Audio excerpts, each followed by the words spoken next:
Camp Westerbork, a name etched into Dutch memory. Most people know it as a transit camp for Jews during World War II, the final stop before deportation to Auschwitz or Sobibor. But what happened to Camp Westerbork after? The war is a lesser-known chapter in Dutch history. In 1951, the quiet barracks came back to life, not as a prison, but as a home. A temporary home, they said, for Moluccan KNIL soldiers and their families. These were not ordinary migrants.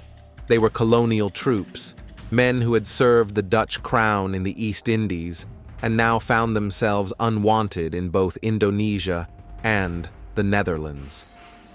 After Indonesia's independence, the Dutch government brought over 12,500 Moluccans. They were promised short-term shelter, but months turned into years. Camp Westerbork, now renamed Schattenberg, became a fenced-in world, isolated, overlooked, and politically sensitive.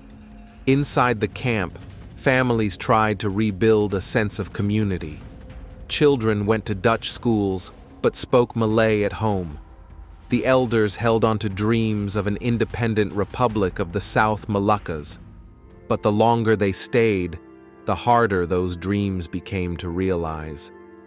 Many Moluccan families remained stuck between two identities: Dutch citizens by passport, but emotionally and culturally tied to a homeland they could no longer reach. In the 1960s and 70s, some families chose to return to Indonesia. Places like Surabaya, Jakarta, and Ambon became new homes, but not without complications. There, they were seen as Belanda, Dutch, foreigners in a familiar land. Their children often felt disoriented, too Dutch for Indonesia, too Indonesian for the Netherlands. A people floating between worlds, tethered to a colonial legacy they never asked for. This wasn't just migration, it was dislocation, a path shaped by war, loyalty, betrayal, and silence. A route that started in a military uniform and ended in cultural confusion. From Camp Westerbork to Surabaya, the Indo-Dutch diaspora route is more than a journey.